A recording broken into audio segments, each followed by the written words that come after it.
Hello students, आज हमने alcohol और फिनॉल के बाद जो नेक्स्ट पार्ट है इस चैप्टर का वो लेके आए हैं। उसका नाम है ईथर। ईथर और उसकी सारी रिएक्शंस के बारे में हम समझेंगे। सबसे पहले हम शुरुआत करते हैं ईथर किस तरह का स्ट्रक्चर होता है। तो ये एक ROR का स्ट्रक्चर होता है। इसमें इसका हाइब्रिडाइजेशन जो है बच्चों sp3 है। तो और बॉन्ड एंगल कितना हो जाएगा इसका? बॉन्ड एंगल इसका हो जाएगा 109 और 28 मिनट्स।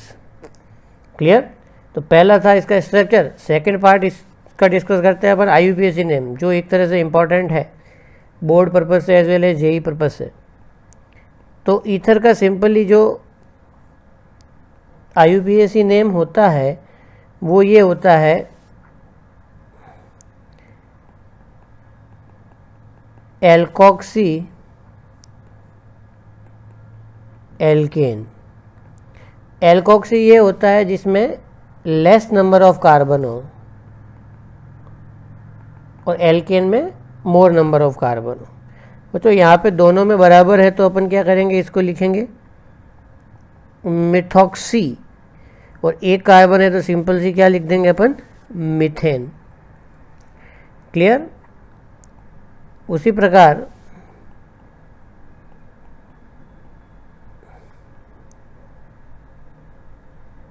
इसमें एल्कोक्सी पार्ट ये हो जाएगा तो इसका नाम हो जाएगा आपका मिथॉक्सी और इसकी जगह हो जाएगा इथेन। क्लियर?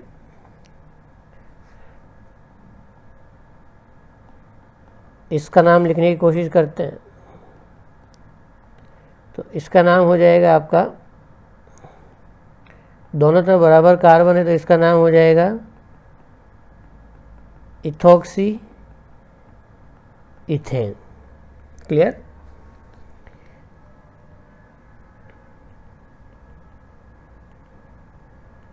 इसका नाम लिखने की कोशिश करते हैं। इसके नाम में देखिए बच्चों, ये कंपाउंड जो है इसके पास कम कार्बन है तो नंबरिंग करनी पड़ेगी। तो इसका नाम हो जाएगा 1 मिथॉक्सी प्रोपेन। क्लियर? और अगर ये वो अपनी पोजीशन बदलेगा तो वो 2 मिथॉक्सी प्रोपेन हो जाएगा। यार एक जो क्वेश्चन है जो मेंस में आया हुआ क्वेश्चन है इसको देखते हैं हम। इसमें क्या होगा, हम डबल बॉन्ड को प्रायोरिटी देंगे न कि ईथर को, क्योंकि ईथर IUPAC द्वारा फंक्शनल ग्रुप कंसीडर नहीं किया जा सकता। तो इसीलिए इसका जो नाम होगा वो होगा 3 methoxy cyclo hex 1ene। Clear? जो नॉर्मली इसमें गलती होती है वो बता देता हूँ, 1, 2 और 3 लोग ईथर को प्रायोरिटी दे देते हैं जो कि गलत है। तो जो इसका जो गलत वाला नाम होगा वो ये होगा 1 methoxy cyclo hex 2ene। Clear? जो हमें ये गलती नहीं करनी है। जो साइक्लिक ईथर होता है बच्चों, इसमें 2 फेमस है साइक्लिक ईथर। एरोमेटिक ईथर, इसका नाम होता है एनिसॉल।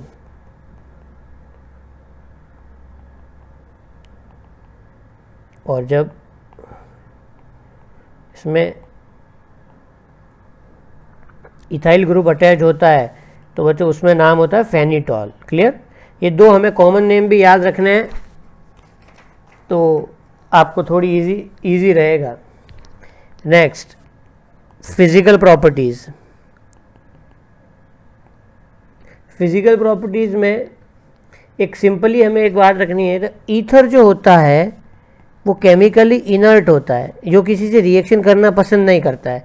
तो अगर ये रिएक्शन करना पसंद नहीं करेगा तो बहुत सारी रिएक्शन में इसको एज ए सॉल्वेंट यूज़ किया जाता है। क्लियर? एक कॉमन क्वेश्चन आता है, एल्कोहल और ईथर में से ज़्यादा बॉइलिंग पॉइंट किसका होता है? सपोज मैंने आपको ये क्वेश्चन दिया CH3COCH3 और CH3CH2OH। एक एल्कोहल एक ईथर है, मॉलिक्यूलर फार्मूला सेम है, सब कुछ सेम है, लेकिन एल्कोहल के अंदर एक खास बात पाई जाएगी, उसका क्या नाम है, हाइड्रोजन बॉन्डिंग। और तो हाइड्रोजन बॉन्डिंग की वजह से एल्कोहल में क्या होगा, H bond, sorry hydrogen bonding की वजह से एल्कोहल में बॉइलिंग पॉइंट ज़्यादा होगा as compare to similar molecular weighted ether. Clear? Ether आपके लिए ज़्यादा इंपॉर्टेंट इसलिए है बच्चों क्योंकि सिलेबस का पार्ट है और रिएक्शन इसमें बहुत कम है। तो सबसे पहले अपन मेथड ऑफ प्रिपरेशन देखते हैं।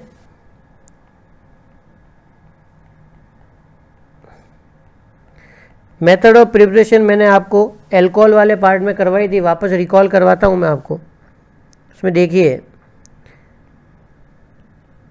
CH3CH2OH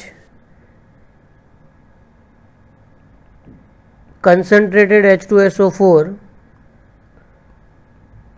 443 केल्विन और CH3CH2OH कंसनट्रेटेड H2SO4 413 केल्विन। मैंने आपको बोला था कि टेम्परेचर ज़्यादा होगा तो वो एलिमिनेशन को फेवर करेगा, और एलिमिनेशन को फेवर करेगा तो इथेनॉल में से वाटर मॉलिक्यूल का लॉस हो जाएगा और यहाँ पे बन जाएगा इथीन।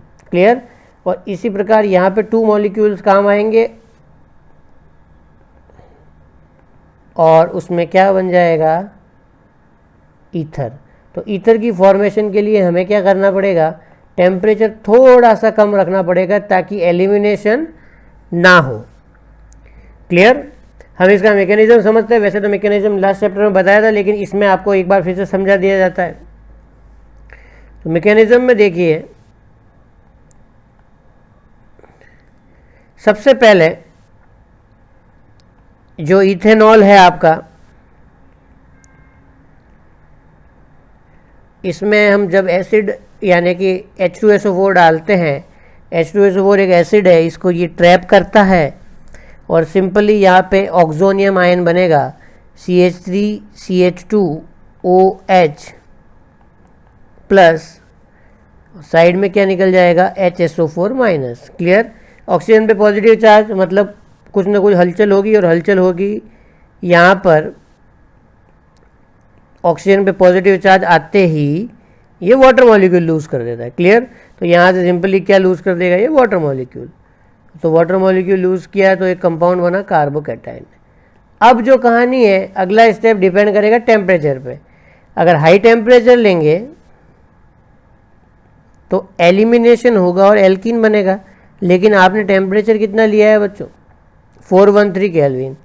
तो जो बाकी एल्कोहल के मॉलिक्यूल हैं वो इस प्लस की कमी को पूरा करने की कोशिश करेंगे, और जो इस प्लस की कमी पूरी होगी वो आपको एक इस तरीके का कंपाउंड देगा, ऑक्सीजन के ऊपर प्लस चार्ज। अब HSO4 जो माइनस है वो वापस जाके रिएक्शन करेगा H से, और H अपने इलेक्ट्रॉन इसको दे देगा, तो फाइनली आपका प्रोडक्ट क्या बन जाएगा, CH3 ईथर। क्लियर? कहने का मतलब ये है कि अगर टेम्परेचर कम है तो ईथर बनेगा, और टेम्परेचर अगर ज़्यादा है तो सिंपल सा लॉजिक है कि एलिमिनेशन होगा। क्लियर?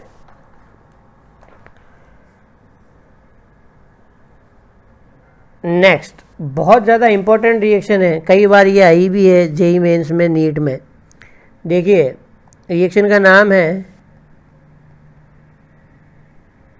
विलियमसन ईथर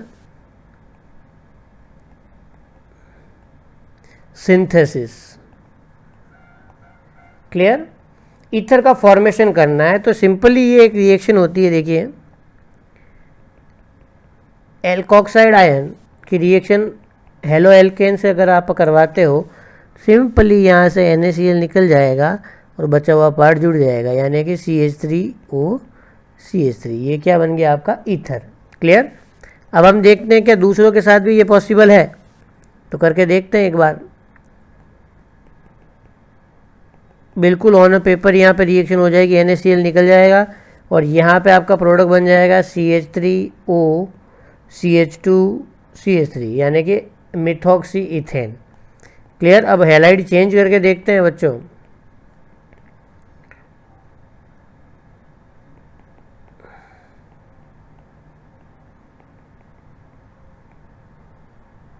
यहाँ पर सिंपली NaCl निकलेगा और प्रोडक्ट बन जाएगा आपका CH3O CH3 क्लियर।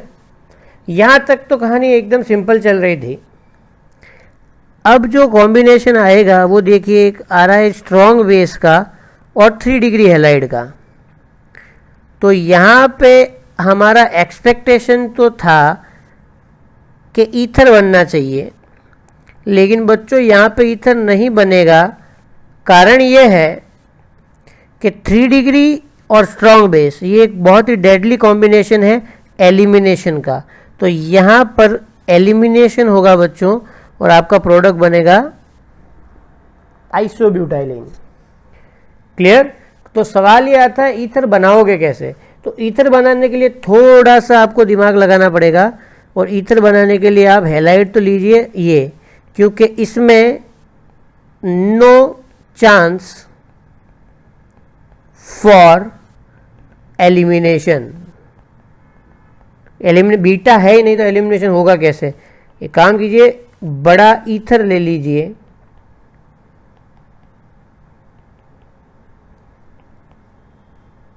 क्लियर।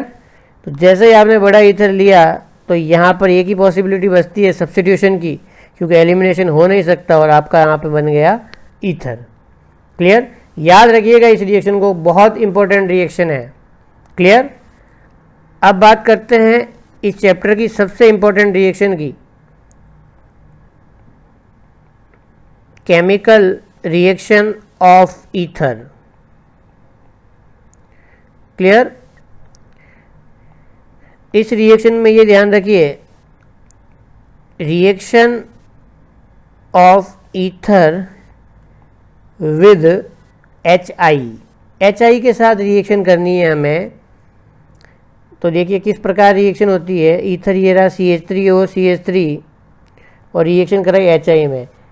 आप ये ध्यान रखिए, जो I है इसको भीड़ पसंद नहीं है,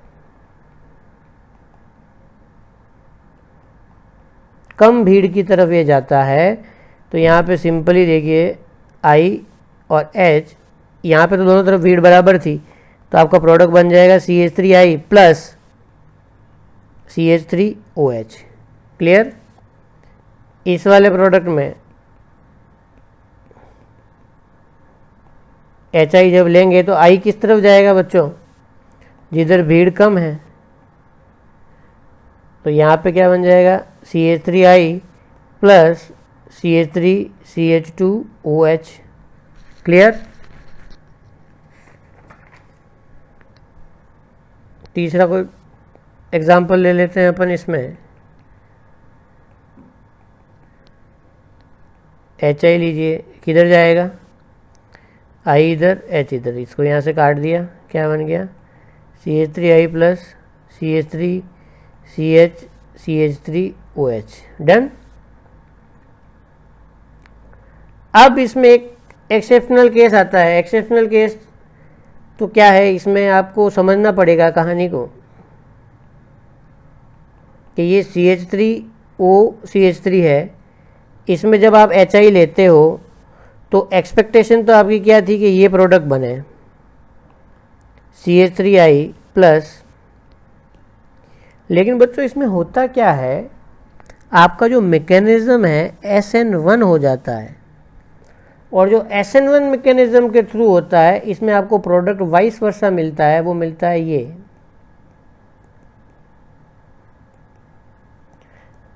CH3OH। अब ये कहानी कैसे समझ में आएगी, ये कहानी आपको आएगी इनके मैकेनिज्म आप जब जानोगे। तो मैं आपको शॉर्ट में इनके मैकेनिज्म रिवाइज करवाता हूँ। देखिए SN2 मैकेनिज्म किस तरह फॉलो होता है। इसमें जब छोटा सा ईथर होगा तो वो SN2 की तरफ भागेगा, इस तरह के उसमें रिएक्शन होगी। CH3 पहला स्टेप तो यही होगा प्रोटोनेशन का। अब जो कहानी है वो I माइनस की है, तो I माइनस क्या करेगा, इसको यहाँ से अप्रोच करेगा जस्ट लाइक SN2, यानी कि CH3OH प्लस CH3 और ये कौन अटैक कर रहा है इस पर, I। तो ये सिचुएशन किसको फेवर कर रही है बच्चों, SN2 को। क्लियर। तो इसमें क्या होगा, ये यहाँ से टूटेगा और आपका प्रोडक्ट बन जाएगा CH3OH प्लस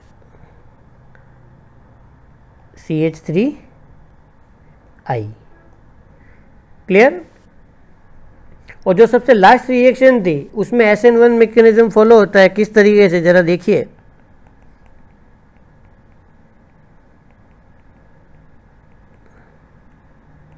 सेम HI आपने लिया, पहला स्टेप प्रोटोनेशन,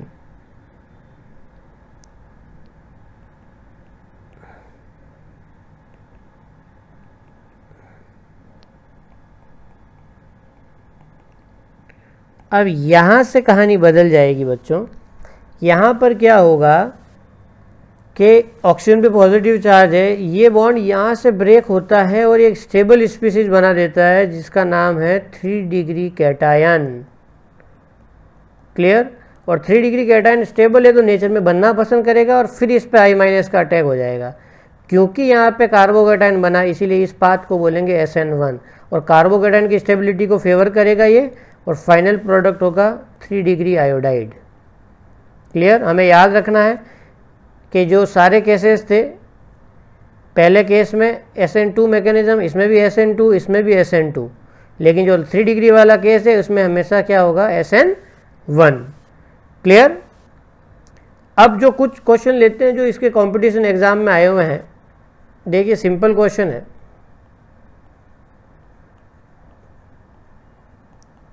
इस कंपाउंड की रिएक्शन HI से करवानी है।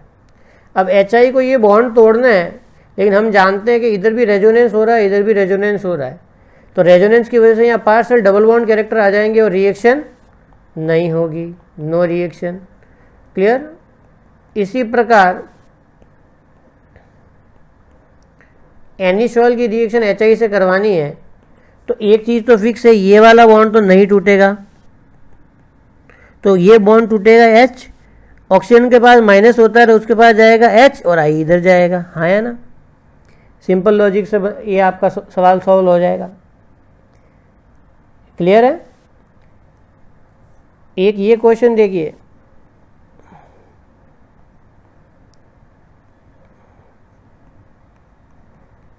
क्या ये HI से रिएक्शन करेगा, इधर तो पार्शियल डबल बॉन्ड कैरेक्टर है और इधर आपकी 7 मेंबर रिंग है यानी कि बाईसाइक्लो ग्रुप है, तो ये भी रिएक्शन नहीं करेगा। क्लियर। एक ये देखिए,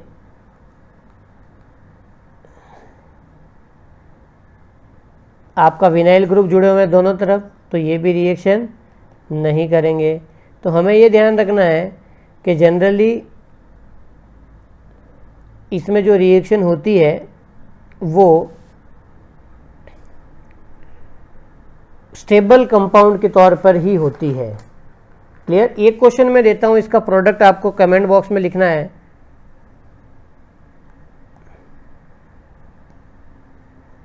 इसकी रिएक्शन आप HI से करवा दो, क्या बनेगा। क्लियर। ये थी ईथर की कहानी बच्चों। ईथर का एक लास्ट पार्ट के इलेक्ट्रोफिलिक एरोमेटिक सब्स्टिट्यूशन में ये कैसी रिएक्शन देगा, यानी कि OCH3। सिंपल सी बात है, ईथर क्या करेगा, इसके पास लोन पेयर मौजूद है, तो लोन पेयर मौजूद है तो ये इलेक्ट्रॉन देगा, और इलेक्ट्रॉन देगा तो ये ऑर्थो और पैरा डायरेक्टिंग होगा यानी कि एक्टिवेटिंग। क्लियर। क्या मिलते हैं, एल्कोहल फिनोल एथर आपका समाप्त हुआ। इसमें ये नाइट्रेशन सल्फोनेशन सेम रिएक्शंस देगा। फिर मिलते हैं नेक्स्ट चैप्टर के साथ। Thank you.